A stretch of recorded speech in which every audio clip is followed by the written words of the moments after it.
You're listening to the Corbett Report.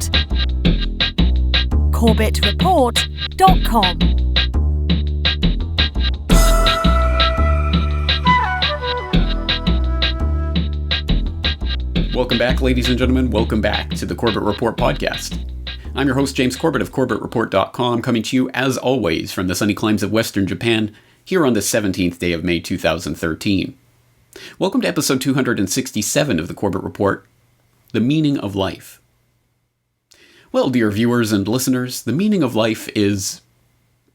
Come on, you didn't really expect I was going to provide you with some sort of trite, simplistic summation of such an ambitious idea in a humble little podcast like this, did you?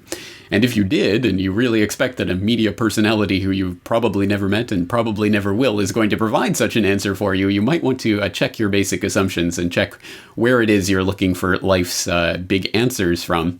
But some more humble task that I think we can set ourselves today that might be a little bit more realistic is simply to posit that there is such a thing as a concept of a meaning of life. That there is some way that we can imbue our lives with some grander meaning than simply to slake our instinctual needs as biological robots, and that there is something worthwhile in the human endeavor, and that we are achieving something as a species. And this is an idea that one wouldn't think would be necessary to really elaborate on, but unfortunately, as we have pointed out here on the podcast numerous times in the past, there has been a generations-old, very concerted effort through a lot of the cultural programming that we're subjected to convince us that we are really nothing more than a cancer on this earth, and that human species is really nothing to be praised. You can just keep banging away. You can just keep banging away, making one useless, mediocre, not going to invent kid after another. No,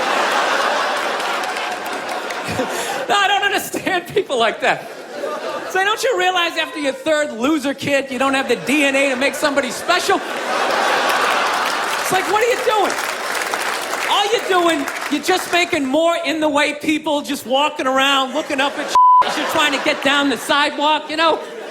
Even if the energy mix that you recommend can be pursued and can be developed, you say there's still a profound problem. And the profound problem is that there are too many people living on planet Earth. Would you say that you actually welcome the idea that over the next 100 years the world's population, by one means or another, will be cut dramatically? I'm afraid so. I think the word likely I would use is... But my question was, do you welcome it?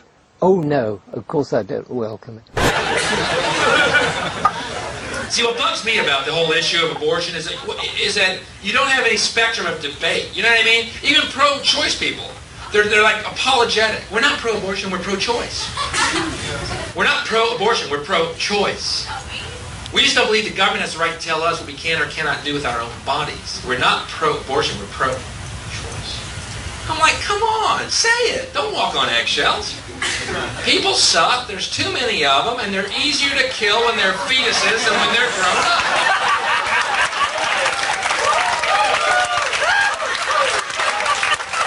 There, my hat is now in the political ring.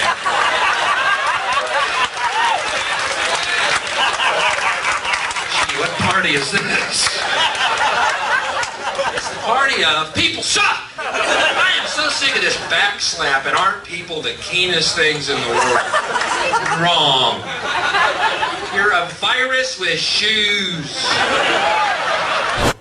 Every mammal on this planet instinctively develops a natural equilibrium with the surrounding environment, but you humans do not. You move to an area and you multiply and multiply until every natural resource is consumed. And the only way you can survive is to spread to another area.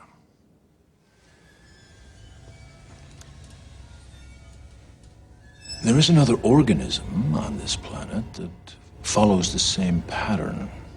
Do you know what it is? A virus. Human beings are a disease, a cancer of this planet. You are a plague. Rural areas in every country are being overrun by an ever-growing urban sprawl.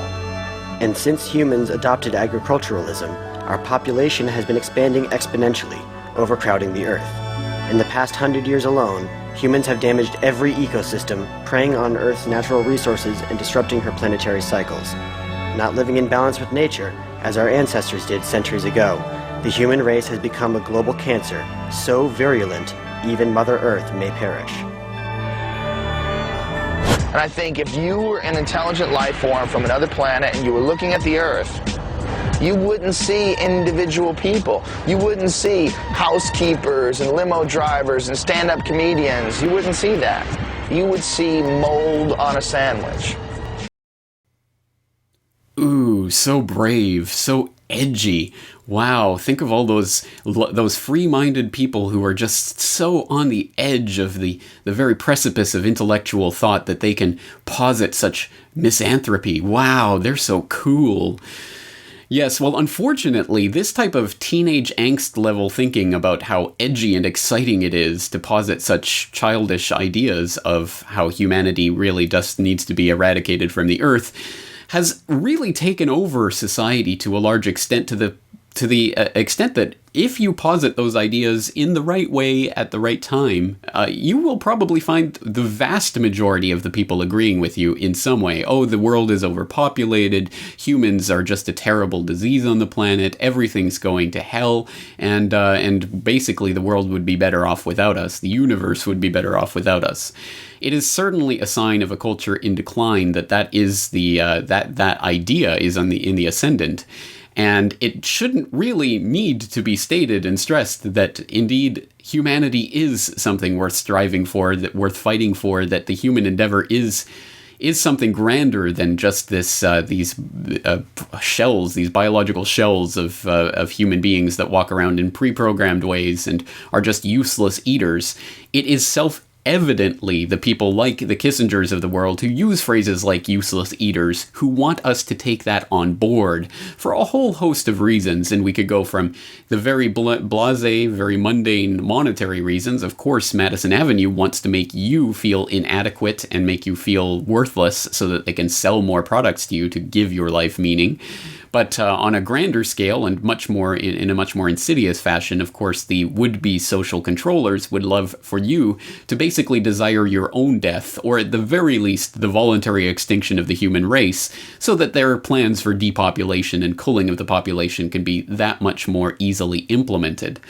But this is, of course, something that is part of a much grander project, and the question really arises, given the deep-seated way in which this idea has been implanted and is continuing to be implanted into our consciousness through all various forms and stripes, and of course through all the cultural conditioning that we're subjected to, what is the answer to this? What is the antidote? How can we start to reconnect with that humanity which the proponents of the New World Order so desperately want to disconnect us from? And in some ways, there's really nothing for it other than to subject ourselves to what might be uncomfortable levels of the exact opposite. People whose very love of their fellow men and women exude so strongly, so powerfully, that it is almost uncomfortable to witness, and yet it is the type of raw emotion, that raw love for our fellow human beings, that we do need to reflect on, and we do need to watch and understand, so that we can understand that there is something worth fighting for, and that the human species is not all a bunch of scumbuckets that need to be eradicated from the earth. So what better person to turn to in this endeavor than Fred Rogers? It's a very fancy machine, but you're the one who makes it go. Right. Did it take a long time to learn how? No, not really. I had other wheelchairs, and that only took... My first electric wheelchair only took me about a day to learn how to use it. Gee, that's wonderful. Jeff, your mom and dad must be really proud of you. I'm sure they are. Yeah. Well, I know I am. Now, can you tell my friends what it is that made you need this wheelchair? Sure. Well, when I was about 7 months old, I had I had a tumor, and it broke the nerves to tell my hands and legs what to do. I see. And they tried to cut the tumor, but they couldn't get it, and I became handicapped. And I got a wheelchair when I was 4 years old. That was your first one? Mm-hmm. When you were 4? Uh-huh. Do you remember that? Yeah, sort of. You must have some mighty good doctors who've been taking care of Uh-huh. you. Can you tell me any of your doctors' names? Yeah, I have a pediatrician, Dr. Hansen, who works in Madison St. Mary's Hospital. And then at UW, I have the bone doctor is Dr. Breed, who takes care of the bones, I guess, because he's a bone doctor. Uh-huh. Anyway, I had surgery earlier this summer because I have pain in my stomach called autonomic dysreflexia, and I just... What was that word? Autonomic dysreflexia. I'm not exactly sure what it means. But you sure can say it. Yeah. Anyway, so I had a surgery done just recently to try and cut the sphincter because of holding my urine in. Mm-hmm. So, well, you have a lot of things going on when you're... This just shows you have a lot of things happen to you when you're handicapped most of the time. But, and sometimes it happens when you're not handicapped. Of course. But you're able to talk about those things. Yeah. So well and help other people who might have the same kinds of things. Do you know that song that I sometimes sing called It's You I Like? I'd like to sing that to you and with you. Okay, sure. It's you I like. It's not the things you wear. It's not the way you do your hair. But it's you I like. The way you are right now. The way down deep inside you. Not the things that I do. Not your fancy chair. That's just beside you. But it's you I like. Every part of you. Your skin, your eyes, your feelings. Whether old or new. I hope that you'll remember, even when you're feeling blue, that it's you I like, it's you yourself, it's you,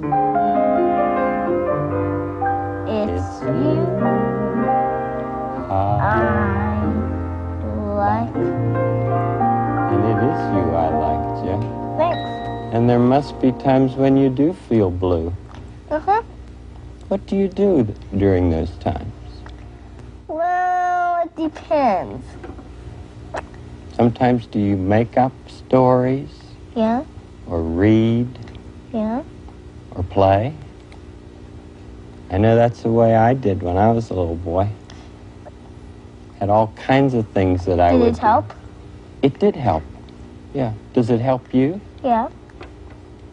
We have to all discover our own ways, don't we? Of doing things when we're feeling blue. I'm not feeling blue right now, though. Me neither. I'm so glad that you came today. Thanks. Thank you. And I hope you'll come back to visit again. Okay. Will you? Yeah. And will you give your mom and dad my best? Sure. Because they are sure great people. Bye. Bye-bye, Jeff. I'll watch you as you go.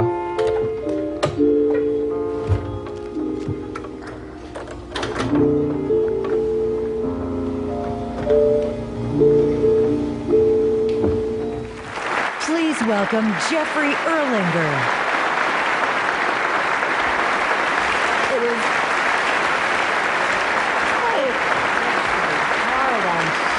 glad to see you. Oh, thank you for coming. My pleasure.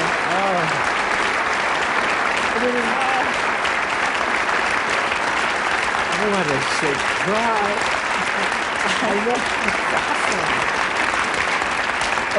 It's an honor to be here tonight, to be part of your proud moment. You know, when you tell people that it's you I like, we know that you really mean it. And tonight, I want to let you know that on behalf of millions of children and grown-ups, it is you that I like.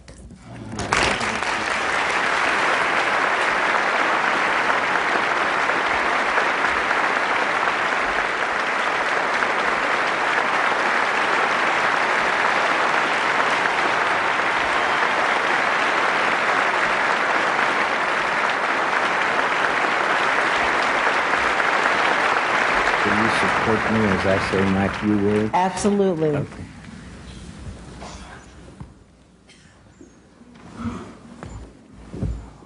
Well,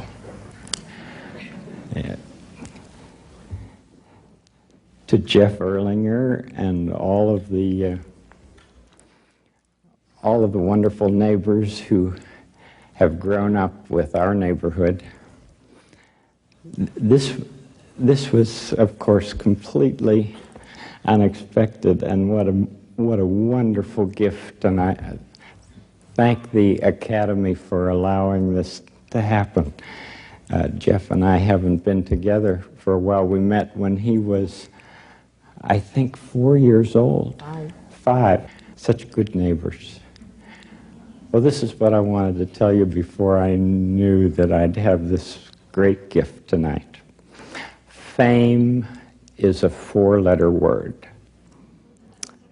And like tape or Zoom or face or pain or life or love, what ultimately matters is what we do with it.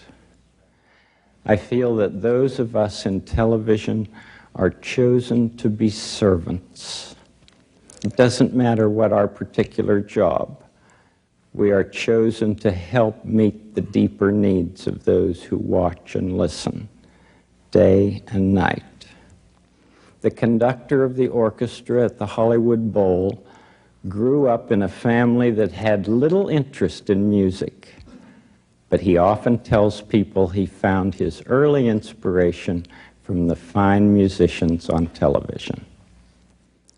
Last month, a 13-year-old boy abducted an 8-year-old girl. And when people ask him why, he said he learned about it on TV. Something different to try, he said. Life's cheap. What does it matter? Well, life isn't cheap. It's the greatest mystery of any millennium, and television needs to do all it can to broadcast that, to show and tell what the good in life is all about. But how do we make goodness attractive? By doing whatever we can to bring courage to those whose lives move near our own.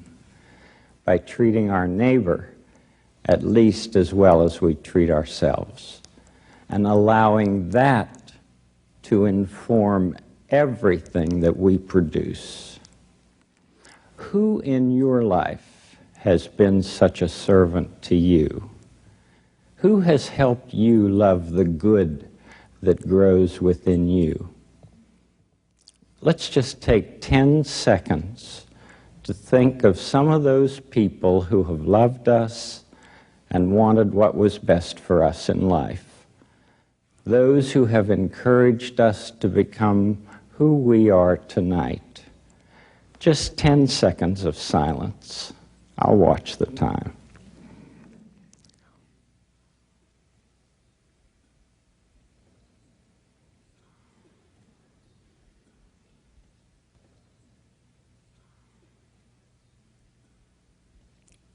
No matter where they are, either here or in heaven, imagine how pleased those people must be to know that you thought of them right now. We all have only one life to live on Earth. And through television, we have the choice of encouraging others to demean this life or to cherish it in creative, imaginative ways. On behalf of all of us at Family Communications and the Public Broadcasting Service, I thank you for all the good that you do in this unique enterprise and for wanting our neighborhood to be a part of this celebration tonight. Thank you very much.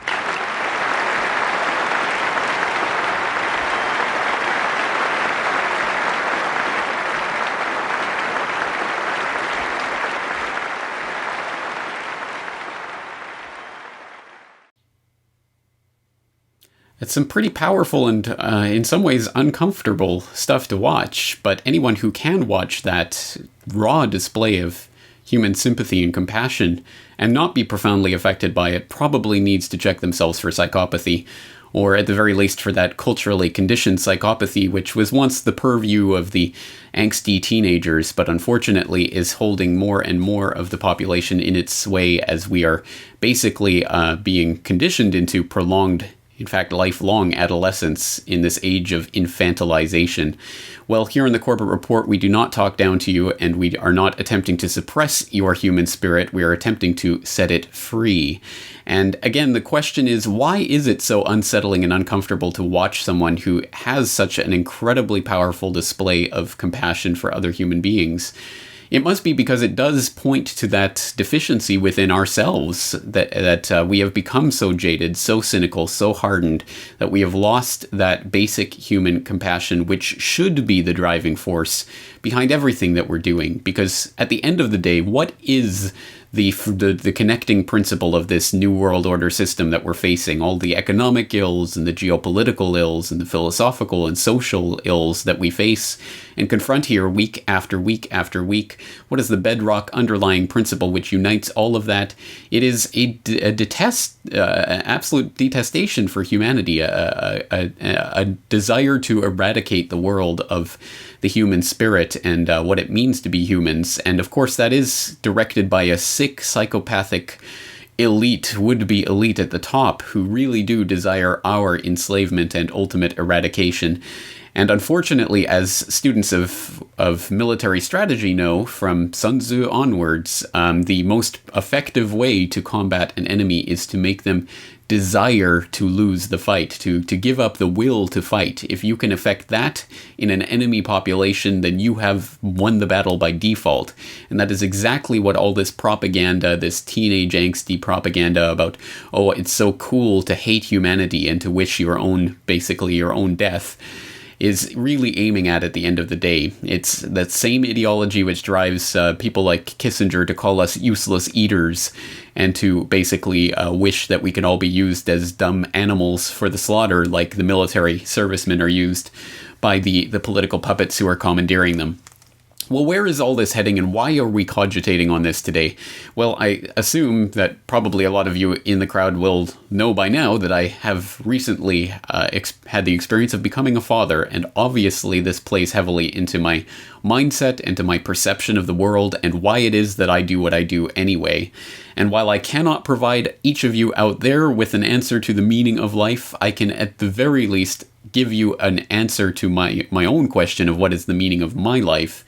And I can tell you that he is sleeping right now in the other room. And for someone who has never had that experience of holding their child in their arms for the first time, there's really no way to put that into words. And for those who have experienced it, I think you know what I'm talking about. But this is why I do what I do. It is for the future of humanity as a whole, and of course the only way that I can relate to that in the flesh and blood is through my own flesh and blood, the future of myself manifested in my son. And it shames me to my core, the world that he is growing up in and the world that I'm handing over to him.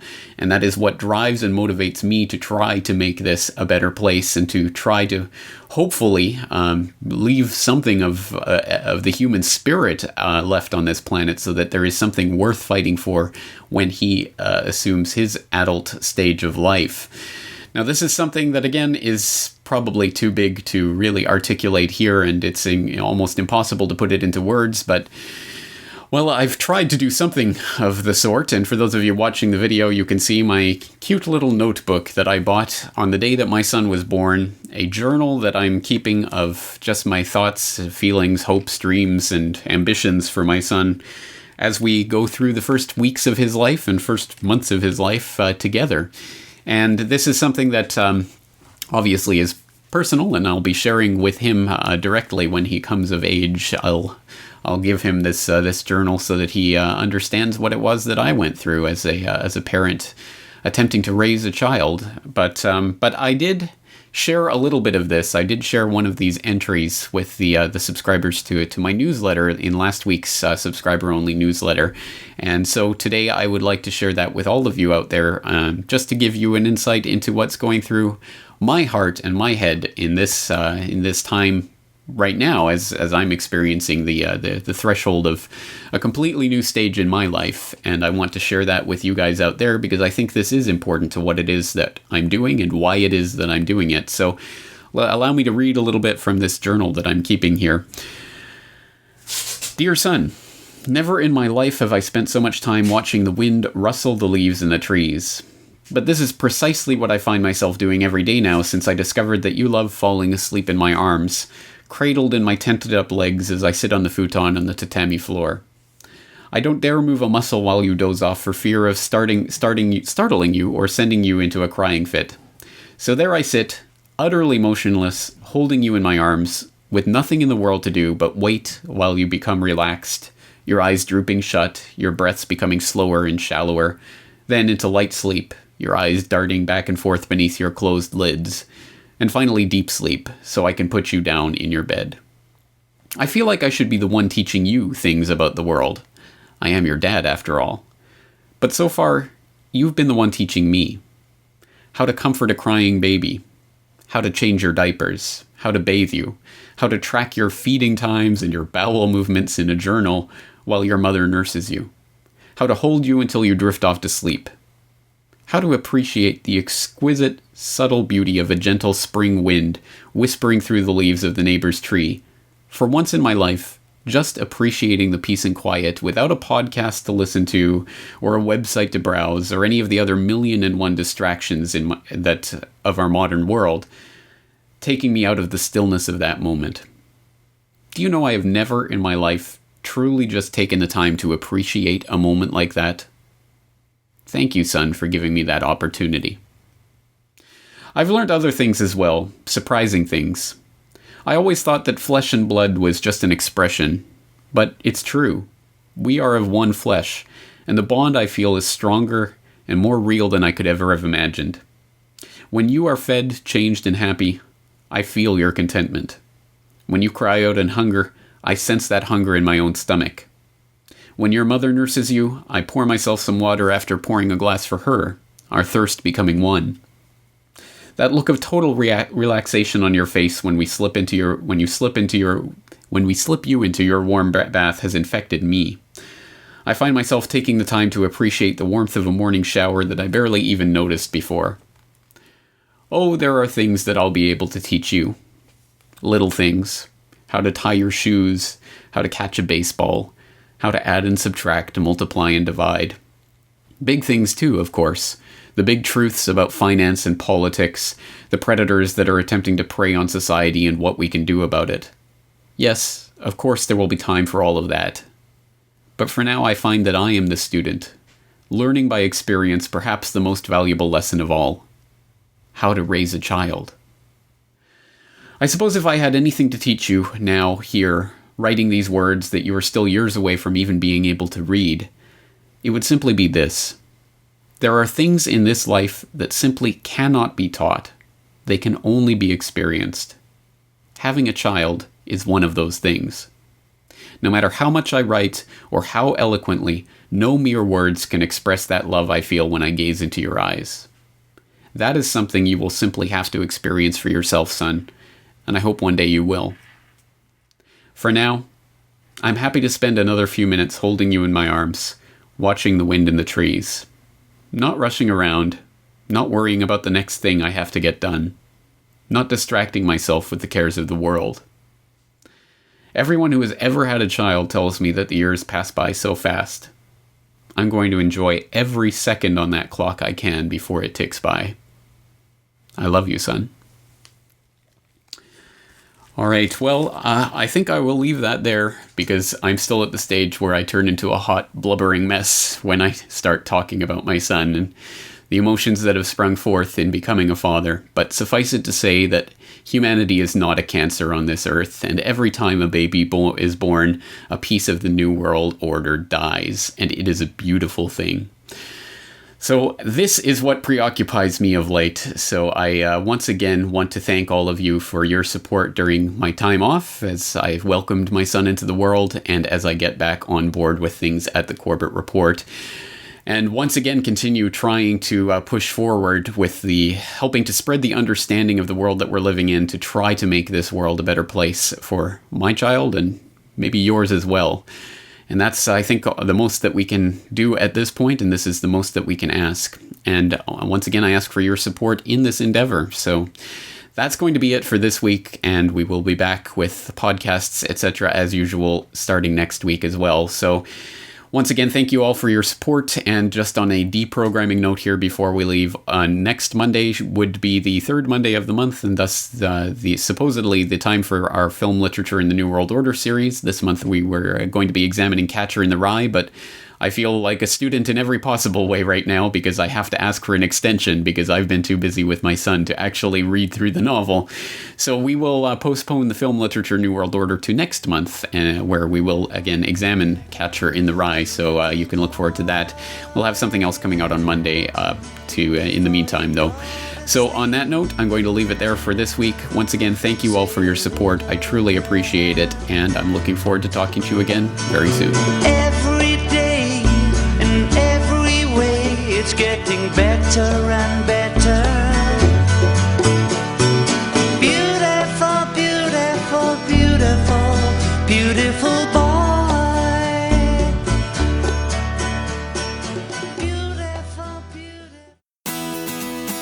The Corbett Report is brought to you by the Corbett Report subscriber, a weekly newsletter featuring James Corbett's International Forecaster editorial, recommended reading and viewing, discounts on Corbett Report DVDs, and once a month, a subscriber-only video.